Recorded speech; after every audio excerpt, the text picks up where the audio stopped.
On page 8 of the calendar, we have Senate Bill 2048. Leader Curry. Mr. Clerk, please read the bill. Senate Bill 2048, a bill for next swing appropriations, third reading the Senate bill. Leader Curry. Thank you very much, Speaker and members of the House. This bill would contain appropriations for the coming fiscal year, fiscal 17.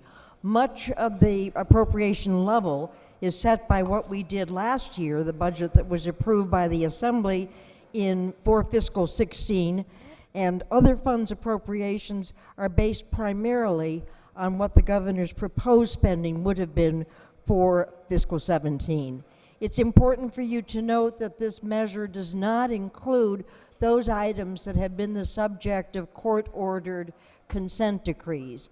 Those payments are continuing, and we have heard from many providers that they are concerned about the future of those payments given the fiscal problems that face the state. I'd like to say a few words for the record about the way the education elementary and secondary budget is funded. There's a single appropriation of nearly $5.5 billion for elementary and secondary schools. This money is being made basically in lieu of the traditional general state aid formula, but nothing in the bill either ends or changes in the long run that current formula, but it does recognize that there are very serious inequities across the state from one school district to another, and in our education task force, as well as in all of our education committees, every observer recognizes and rues the fact that Illinois formula funding is so inequitable for children in low-income areas and for children who themselves are poor. The way the new appropriation will operate is described in the bill. First, the current general state aid payments that schools are getting in this fiscal year would be frozen, and that would include any portion they're getting of the $85 million that we added, the stop-loss payments, as part of the current year's budget. There's additional money, some $700 million, for an equity grant. Every school district would be eligible to apply for an equity grant, but the bulk of those monies would be directed most heavily to the students who are in those areas where there are high concentrations of poverty. Third, any district that under those two pieces of the program would lose resources compared to what they would expect in the coming fiscal year would be made whole.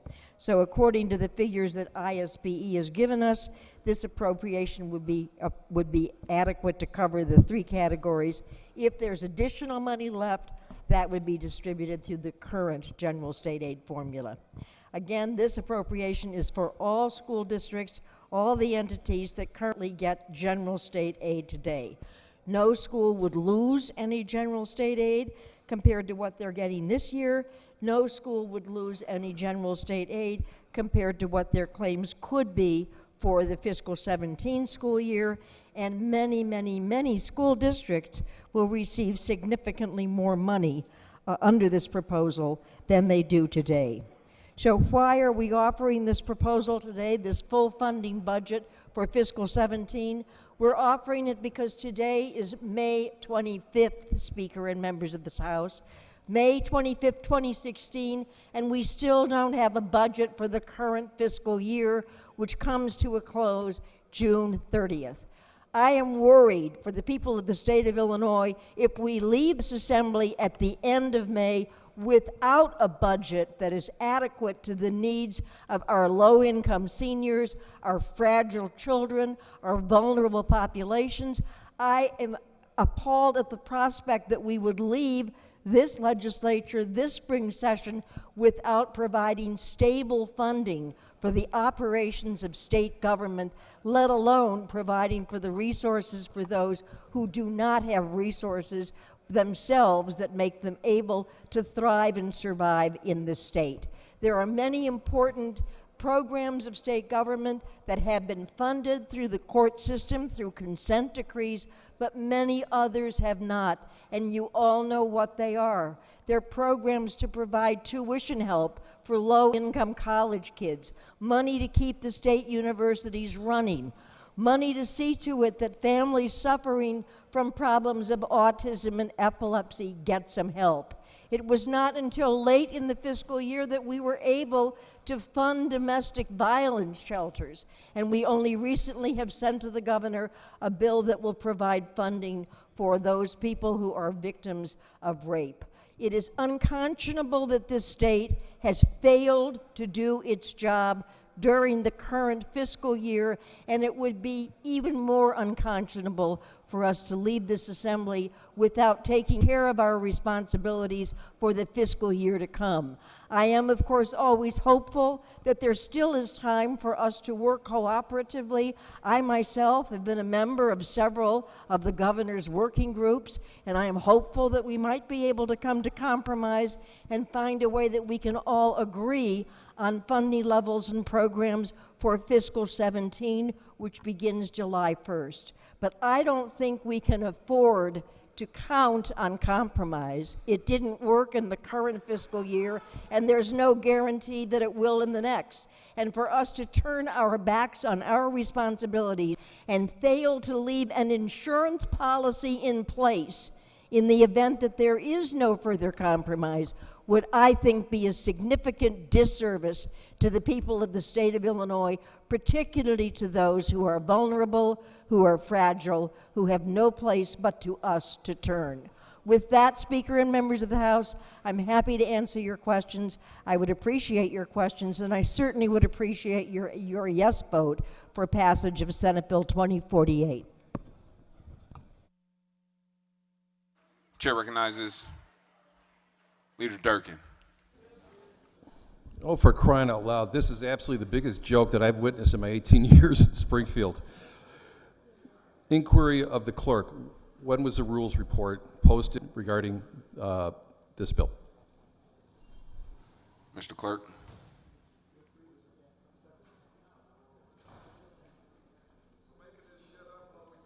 Is the question, when was the rules report submitted? Posted. Read?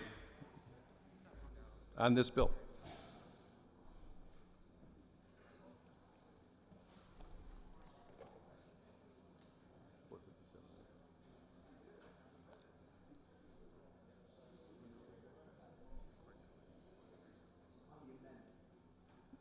On the amendment.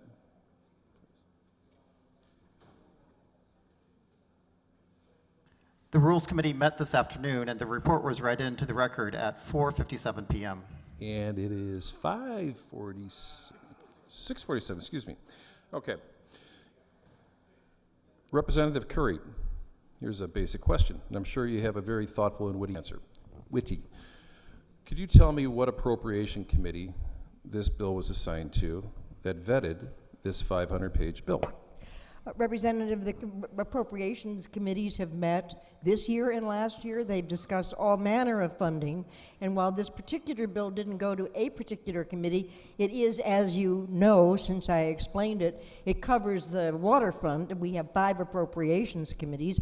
There wasn't one to which it particularly belonged, but all the appropriations committees have been busy at work. So the answer is no. There was no appropriation committee that heard this amendment, correct? But everything in this appropriation I'm not going to rely upon has you been considered by our when our appropriations staff committee. I'm not going to rely upon you and ask you one substantive question about this staff, about this amendment. When our staff received this, 457, it's 500 pages, it's right there. From all respects, we believe it's approximately $7 billion of additional spending. The governor's office, GOMB, has not been able to completely read through this. And I'm sorry, I'm not going to rely upon you, nor should anybody in this chamber who has not had, at least on this side of the aisle, we've not had a chance to review it. And folks, we shouldn't take their representations of what this bill is, because we don't know what the heck's in it. All we know is a lot of spending. So what I want to do is go back in a time machine a little bit to 2010, which was probably one of the most despicable and embarrassing moments in congressional history, when at that time it was then Nancy Pelosi who stated with regard to the ACA bill, we have to pass the bill so you can find out what is in it. And that is what you are asking of us right now. We have been working diligently for the past 3 weeks to bring resolution to the budget impasse with our working groups. on revenue, but also on reforms. I believe we're making progress. This is a slap in the face to the hard work of men and women who have been working on this, but also, more importantly, a slap in the face to every Illinoisan who wants honest government, who wants transparent government, who does not want to see a repeat of last year. And this is a repeat of last year on steroids. As an Illinoisan, as a taxpayer, and also a member of the legislature, I am deeply embarrassed. And I guess I want to be angry, but this is an absolute joke. And I don't know, anybody could vote for this thing. Representative Skoog, do you think this is transparent? This year been down here for a few months. Is this really a good vote for you? Representative Clunan, likewise. Is this a good vote for transparency and for sound government? Folks, stop the madness. Let's get back to work instead of playing games. I was going to say this is a phony bill, but I don't know what is worse than phony. So anyway, I've had it. I'm not going to vote for this thing. No one in this building should vote. No one in this chamber should vote for this thing. This is a joke. Chair recognizes Representative Sandek. Thank you. Will the majority leader yield for some questions? She indicates that she will yield. So, Representative, I am certain because you're the sponsor of the amendment, you've read this bill, correct? I have. You've read all 500 pages. Well, over the last couple of days, as we worked on it, I've paid a lot of attention to the So detail. let's look at page- And the most important thing is that much of this measure is based, first of all, on other state funds as proposed by the governor in his budget for Representative, fiscal this is 17, your amendment. and on monies that we appropriated this time last year. So Okay, there's so- not a lot that's new under this particular sun. I pointed to the education funding as something that is different, but much of it is numbers, material, programs that we've been looking at for well more than a year. So your answer is, I want to make sure that, please, just if you wouldn't mind, confine yourself to my question. You read the 500-page bill that you filed 2 hours ago? I looked through the bill, I Oh. checked the numbers compared to last year's Has any plan. member of your caucus read the bill that you're putting on the board right now in full? I'm sure- Has anyone read the full bill? The answer is no, and you know it. How much is the full spend How of often- your amendment, ma'am? The total spending in other state funds as well as general funds is $47.8 billion. How much is expected revenue? GRF is 14.1. How much is expected revenue in fiscal year 2017? Well, as you know, Representative, we've had a lot of discussions, as had the governor, about How about the just need answering the question? for additional revenue in order to meet our responsibilities to needy, vulnerable populations.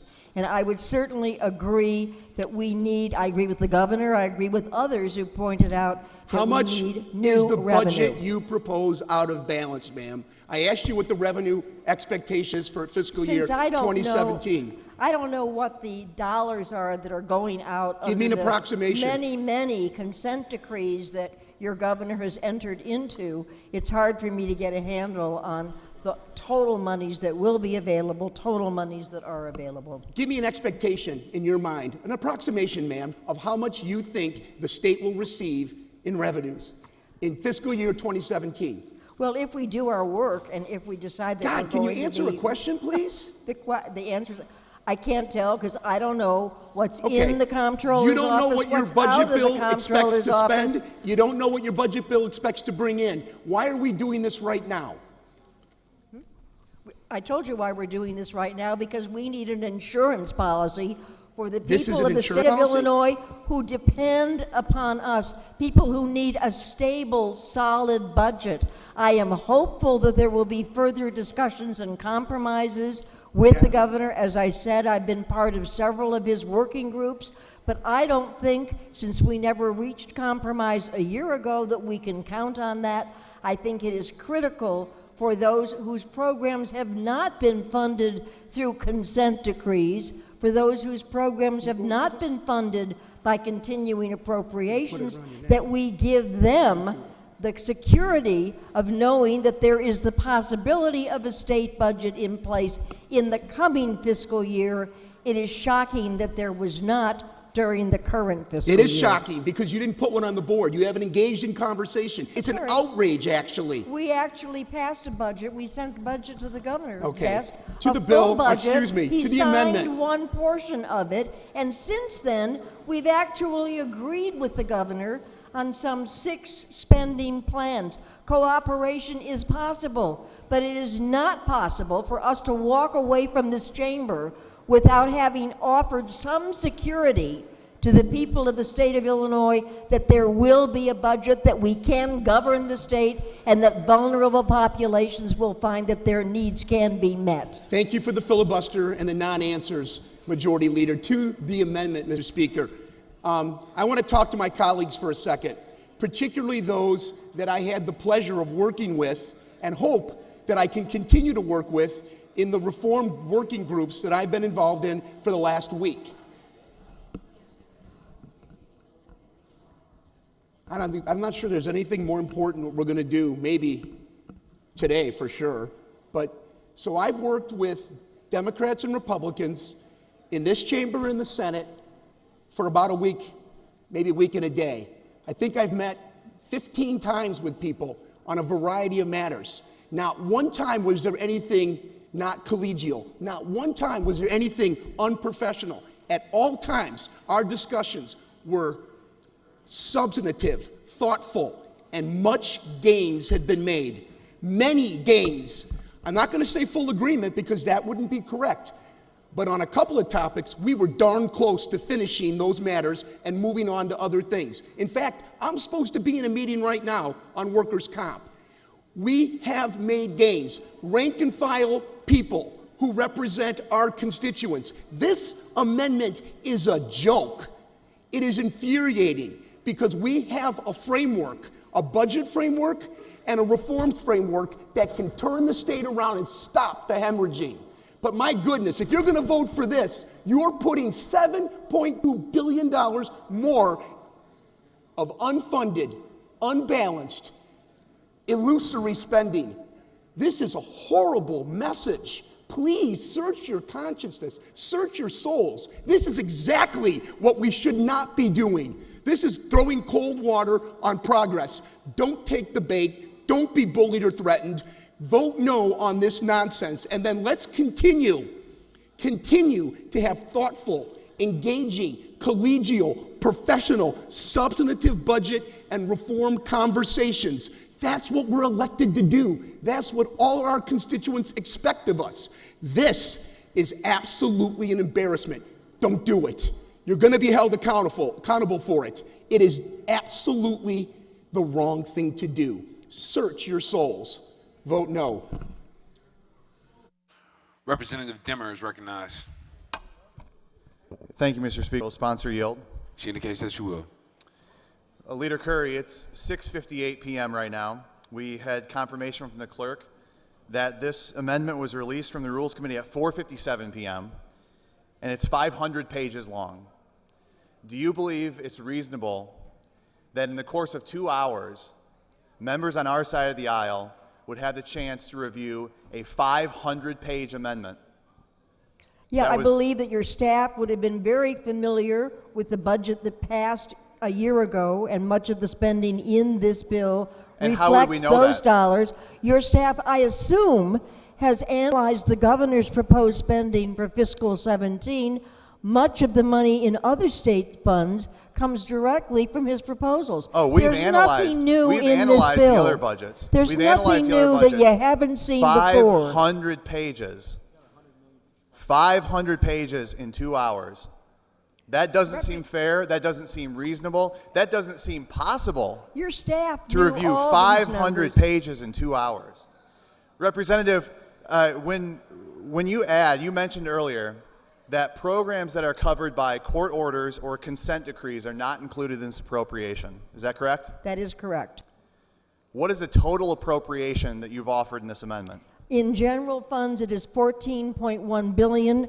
COGFA anticipates that we will see about $33 billion in general funds during the coming fiscal year. Excellent. So we'll have $33 billion. In all funds, the total is 47.8. Okay, so great. So we've got a revenue estimate, $33 billion in general revenue funds in 2017. You have And this is 14 $14.1 billion in this bill. 14 billion in this bill. All right, so that brings us down to 19 billion left.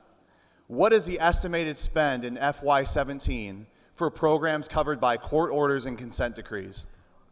We don't know. We've tried to get that information. We Does don't it know exceed what's $19 billion? What's in the comptroller's office, and we're not privy. We were not part of any of those court-ordered consent decrees.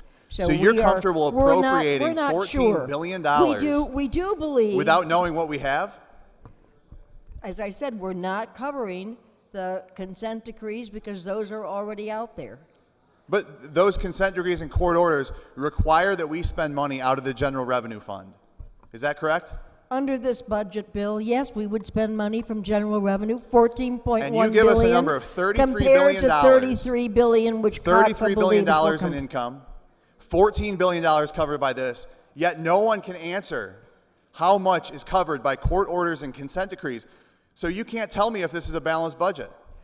I can tell you that I told you from the beginning that I do believe, I agree with the governor, that we need additional revenues in the state in order to meet all of our obligations. Where's that bill?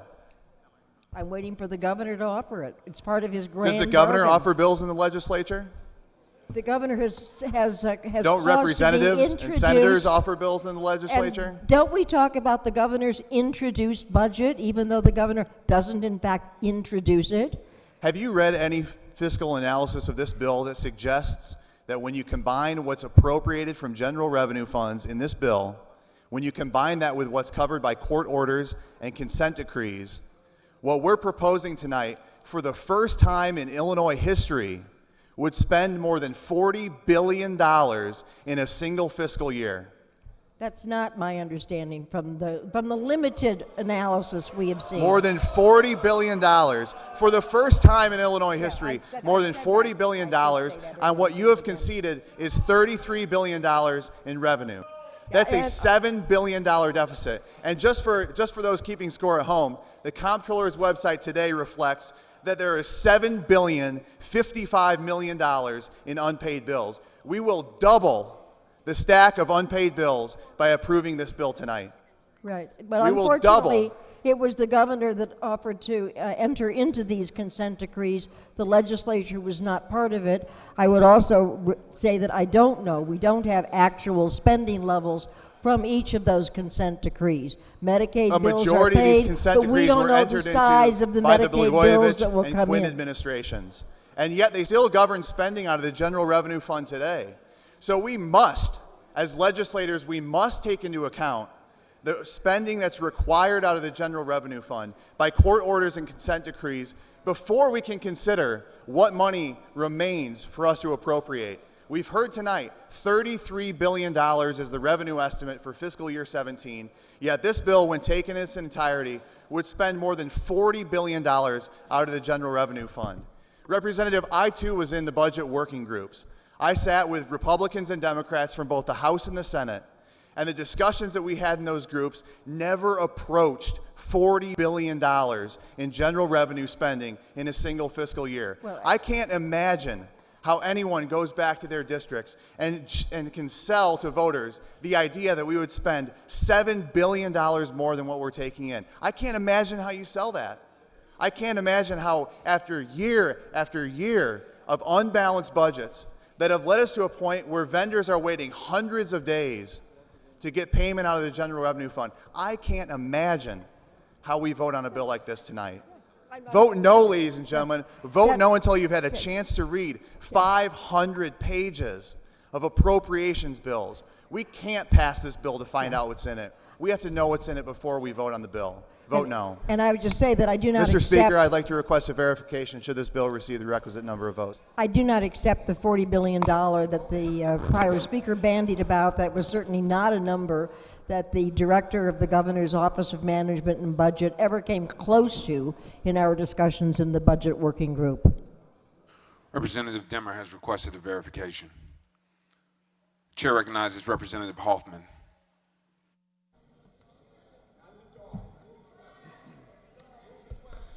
Thank you, Mr. Speaker, ladies and gentlemen of the House. I I wanted to just kind of address some of the previous speakers with regard to the working groups. Now, we have been working for the last week and a half.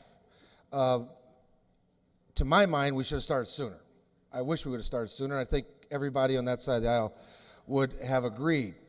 However, what we're here to discuss today is making sure that we don't shirk our responsibilities as legislators in case we're not successful. That's what this is all about. Have the working groups been cordial? Yes. Have we worked in good faith? I would say yes, we have. Have we come to a conclusion in all these working groups? We haven't.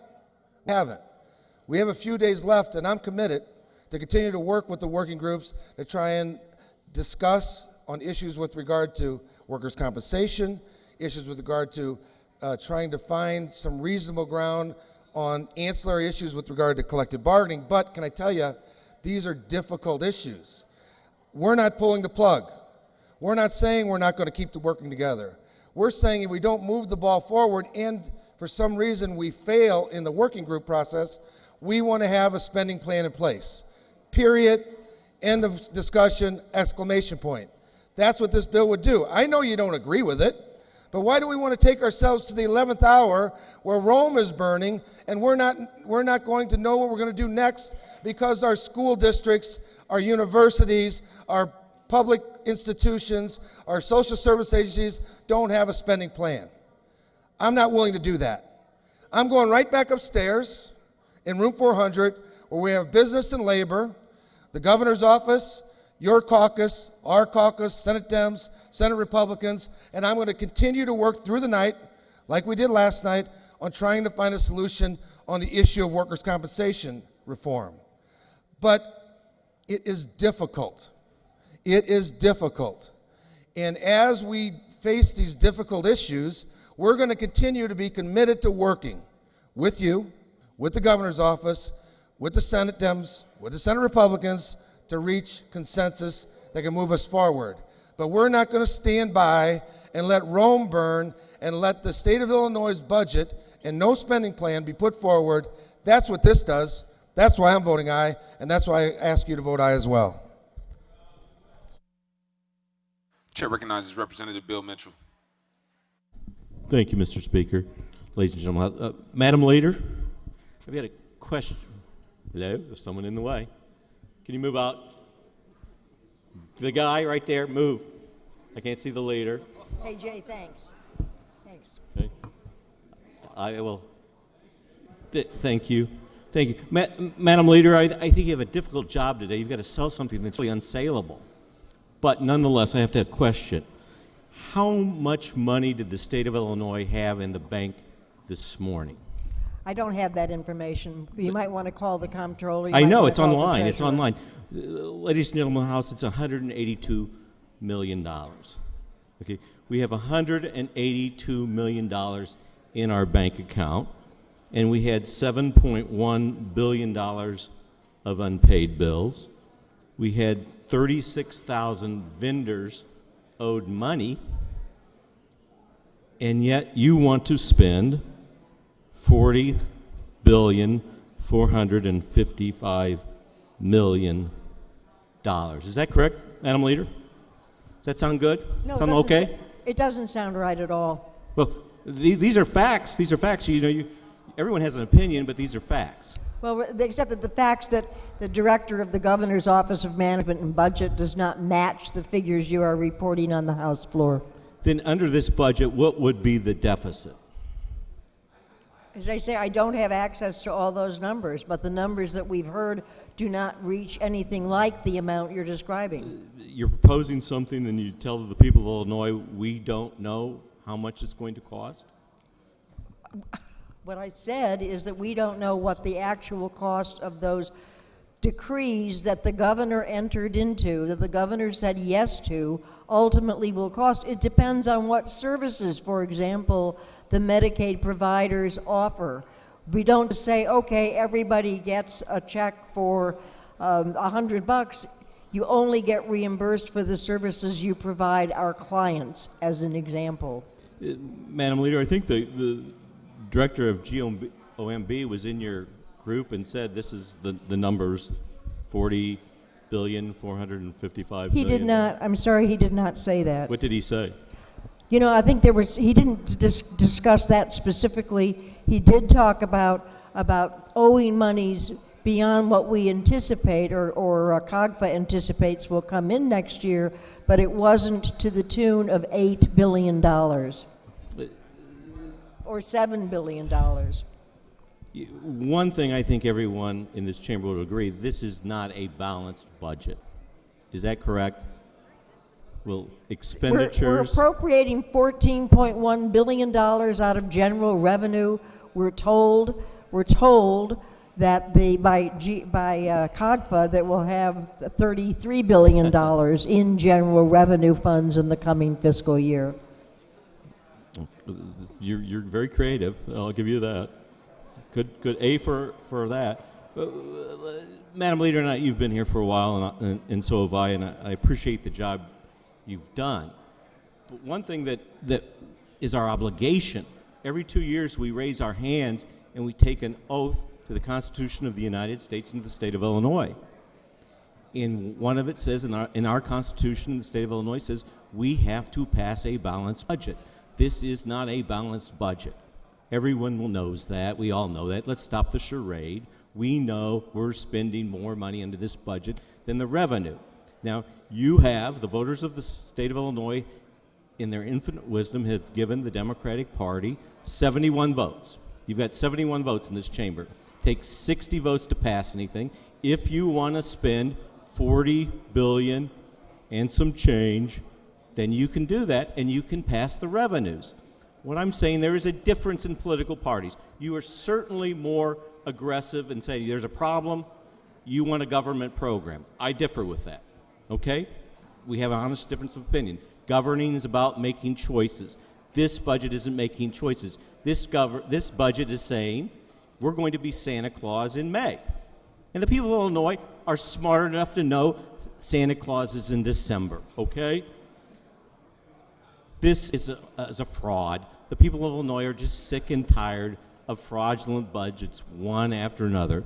I urge them to vote no. Thank you. Representative Ives is recognized. Thank you, Mr. Speaker, to the bill. Most children are very fond of fairy tales. Maybe they, sit up on the bed at night and they've read the Brothers Grimm, who first published in 1812 a collection of stories known as the Grimm's Fairy Tales. Most of those stories began with Once Upon a Time, and they usually ended with Happily Ever After. But we don't have a fair maiden that can spin straw into gold here in Illinois. And in 2016, what we have in this bill is Speaker Madigan's fairy tale, except that it doesn't end happily ever after. It ends as a horror movie for taxpayers. Taxpayers are going to be destroyed by this bill. How many more episodes or how many more tales are we going to have of unbalanced budget? The last time we had a balanced budget was in 2001. There's no way to pay for this spending plan without a massive tax increase that Illinois has never seen. And unfortunately, this state has done nothing to reform its spending, to reform the way we do business. We have not earned the right to new revenue. This is all a fairy tale. It's one big bedtime story. We need to put it to rest and start back again with a new title.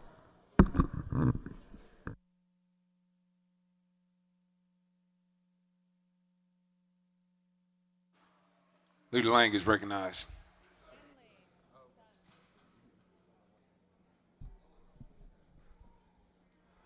Thank you, Mr. Speaker, ladies and gentlemen. I've heard a lot of interesting rhetoric on the other side of the aisle. Some of the most amusing and laughable were people complaining about only 2 hours to read this bill. You only had 2 hours to read the bill, I'll give you that. However, don't make it seem as if you had 500 hours to read the bill or 5,000 hours to read the bill. You'd be voting any differently when we vote on the bill. So you can say all of those things, but you're going to be no or present or whatever other button you can make up that isn't yes when we go to vote on the bill. Somebody said over there, well, you know, the governor doesn't introduce bills. Well, okay, but, you know, every time we tried to do something on workers' comp or property tax relief or any of those things, you guys over there are always saying, well, this isn't the governor's language. Well, if the governor doesn't have bills, what do you mean when you say it's not the governor's language? So you should pick one position and stick with it. I think there's some value in sticking to a position. I think there's some value in not just making up things to say when you've spent the last year saying other things. Just stick to your position, find some way to rationalize it, or if you feel deeply that what you're saying is correct, then stick to it. You don't have to make up things on the House floor to make your position sound good. Just say what you think. That's what this place is for. I found it interesting that many on that side of the aisle either completely ignored the consent decrees, the reason that we're so far in the hole now, or mentioned the consent decrees but just simply accepted them and then said that the proposal we make today blows a hole through the ceiling of whatever money we have. I didn't see the governor or any of the governor's lawyers or any of the governor's staff or anybody representing the governor go into any one of these courtrooms that have issued consent decrees and say, we don't want these consent decrees anymore, we can't afford them. In fact, the governor has simply allowed these consent decrees to blow a hole through all the money we have. As we know, 90 or 92 or whatever % of the money we have to spend is gone through these, and these courts have ordered us to pay not based on current revenue, but based on revenue we don't even have. They've required us to pay based on fiscal 15 numbers where we had a 5% income tax that we no longer have, and yet, instead of going into a courtroom with his battery of lawyers to say, Your Honors, we can't do this anymore. We want to make a motion to vacate these consent decrees because the state of Illinois can't afford to pay these dollars. Instead of doing that, he just sits on the sideline and allows us to overspend and overspend and overspend, not because of a budget, but because the courts have ordered us to spend money we don't have. And yet, not a single effort by this governor or this administration to file a single motion in a single courtroom before a single judge saying, we give, Your Honor, we can't do this anymore. But the other side of the aisle, my good friends over there, have decided that we're going to accept that overspending because apparently because the governor thinks that's okay. We're going to accept that billions of dollars of overspending ordered by courts under consent decrees. Consent means we agreed to pay that money. And if we're not going to agree to pay that money anymore, the chief executive of the state of Illinois needs only to send his lawyers into those courtrooms and argue that we never should have made those agreements in the first place. But I don't see that happening. Instead, we simply accept those numbers and rail against these numbers. Well, ladies and gentlemen, you can argue that these numbers blow a hole in the ceiling of the revenue we have if you want. And maybe he does, but only because those other payments from those consent decrees are still out there. If you want to be real about this, you have to accept the fact that those consent decrees are costing us some of this deficit we have, some of this debt we have. The ballooning problem we have is as a result of A, not enough revenue, and B, consent decrees. And you can say we're overspending, but you better include, when you're talking about overspending, the lack of action by the second floor of this building regarding these consent decrees. Because if you ignore that, you're just simply accepting the political reality that I guess you all accept, that, well, the governor doesn't want to do anything about the consent decrees and therefore we'll just rail on the other stuff. Get real, include all of it. If you're going to try to be fair, then it seems to me you have to include all of it, not just the parts that are convenient for you. Finally, we wouldn't be where we are today if the governor of the state of Illinois hadn't decided to put his personal political agenda ahead of the people of the state of Illinois. It's just that simple. You and I all know we'd have had a budget a year ago if the governor didn't order all of you to stand down and get away from the budget while he tries to manipulate the General Assembly and the people of the state of Illinois into believing that the turnaround agenda is as important as feeding a child, as taking care of a sick person, as dealing with those with mental illness, as dealing with those with epilepsy, paying for MAP grants, paying for higher education. Now, if you don't want to include that in the discussion, then you're being disingenuous. No one on this side of the aisle said that we have all the money to pay for what's in Senate Bill 2048. In fact, we have said, as we said last year, we believe that we need a budget that relies on cuts and a budget that relies on new revenue, just as your beloved governor has said.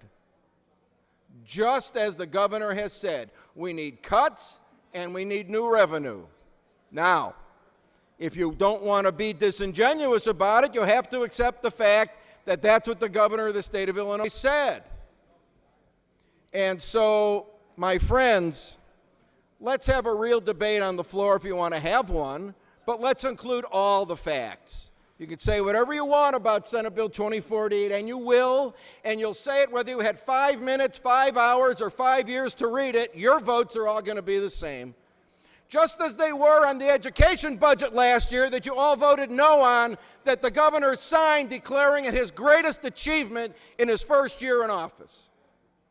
So let's be real. Let's talk about all the facts, not just the convenient political ones. I would recommend an aye vote. Chair recognizes Representative Rita. Mr. Speaker, I move to the previous question. Gentleman moves the previous question, and the previous question is put. The question is, shall Senate Bill 2048 pass? All in favor, vote aye. All opposed, vote nay. The voting is open.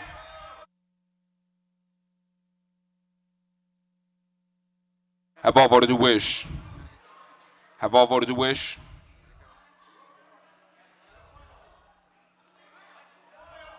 Have all voted to wish? Ms. Clerk, please take the record. On the count of 63 voting yes, 53 voting no, and 1 voting present, Senate Bill 2048, having received a constitutional majority, is hereby declared passed. And now, allowing perfunctory time for the clerk, the House adjourns until Thursday. Leader Curry moves that the House adjourns until Thursday, May 25th at the hour of 1 p.m.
Thank you.